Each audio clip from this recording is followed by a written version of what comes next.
Radioactive isotopes have been used for a variety of tasks, apart from the two obvious ones.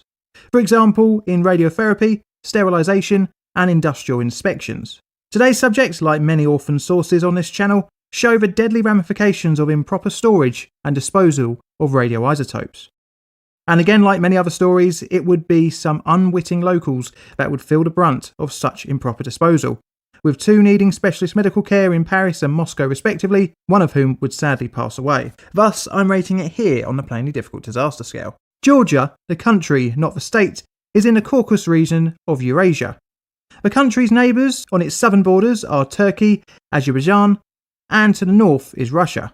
Lia is a village located approximately 320 kilometres northwest of Tbilisi, the capital of Georgia. We'll come back to Lia in a bit, but first we need to look at what a radioisotope thermoelectric generator is. The Soviet Union employed three types of radioisotope thermoelectric generators, also known as RTGs. Cerium-144 with an activity of 740 terabecquerels, Cesium-137 with an activity of between 1800 and 5500 terabecquerels, and finally the Strontium-90 with an activity of up to 3700 terabecquerels, which is the subject of today's videos. In terms of nuclear energy, these generators are relatively simple in design, which makes sense where they would be just left in the wilderness somewhere, expected to reliably provide power day in, day out for years. In the most basic form, an RTG turns heat into electricity by heating up a thermal battery, creating chemical energy, which then, when discharged, produces electric energy. Strontium-90 decays by beta emission, in doing so releasing significant heat needed for electrical generation. The isotope is well suited to this application due to it having a half-life of around 28 years.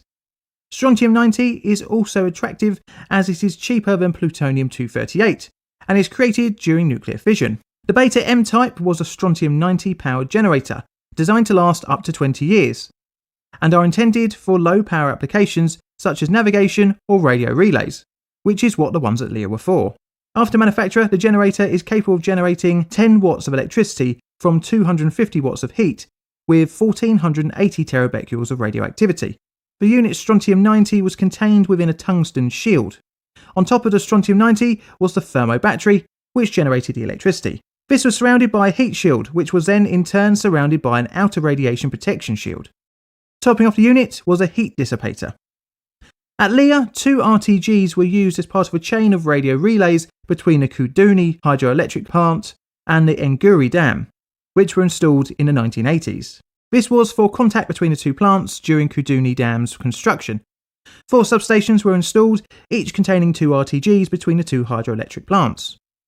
Beta Ms were usually installed in pairs and were capable of powering a light bulb, which doesn't sound like a lot. However, for radio relays, not a large amount of electricity is needed. However, it is needed for a long period of time. The generators, totaling 8, were abandoned in situ. By the 1990s, most of the generators were disassembled, exposing the radioactive sources and removed from their original locations. The first of the sources were discovered in 1999, and a second pair were later found in the same year.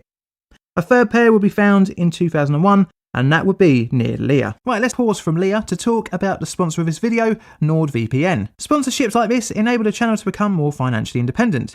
Now, if you look up various disasters and atomic incidents like me, then a little bit of anonymity is pretty handy. Needless to say, if I didn't have NordVPN and there no data logging, then I might be on some kind of disaster warning watch list. I've used several VPNs over the past couple of years and have enjoyed the protection that they afford. And I think Nord has the best user interface, making it really easy to jump from one server to another. It also allows you to surf on public Wi-Fi securely without the fear of your personal information being stolen. Using NordVPN makes getting hacked almost impossible, which is pretty good, especially if you, like most people, bank online. You can also bypass region locking for movie streaming sites, which is an annoying part of living in the UK as you miss out on so many great shows from the US. NordVPN works on Windows, Mac OS, Linux, iOS and Android. If you're interested, there's currently a special cyber deal. Every purchase of a 2-year plan will get you 1 additional month and a surprise gift. Go to www.nordvpn.com/plainlydifficult or use coupon code plainlydifficult at checkout. This really helps out the channel by allowing me to purchase more research material, random props, and as well as travel to more disaster sites when the UK lockdown ends. Let's get back to Lia.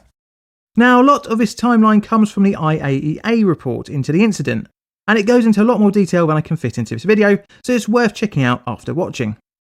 On the 2nd of December, 3 men, residents of Leah, were searching for firewood around 45 to 50 kilometres east of their home.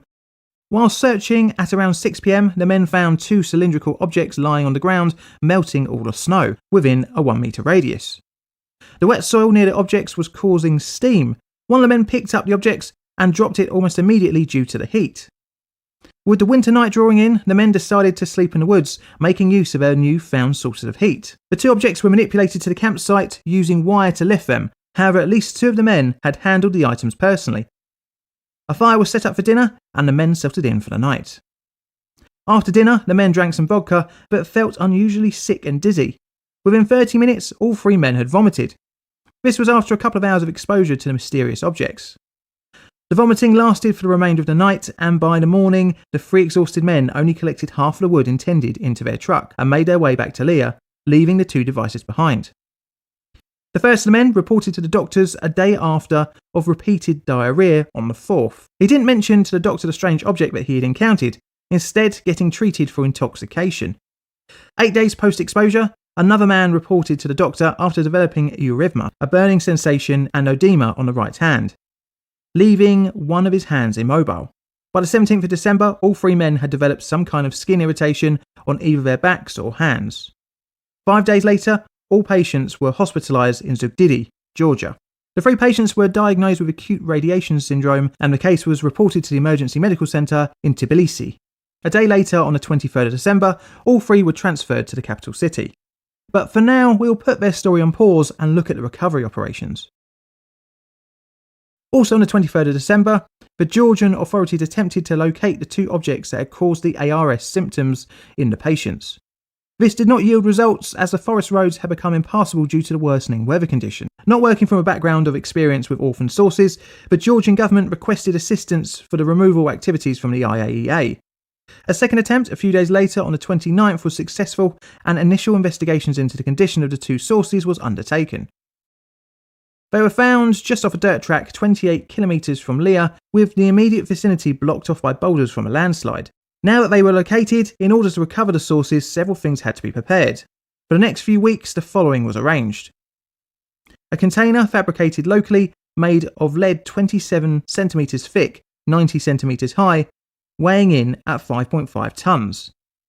Special steel, remote handling tools and tongs to collect the radioactive sources were manufactured. An old army truck to transport the container was adapted, and 26 soldiers were trained to recover the radioactive sources.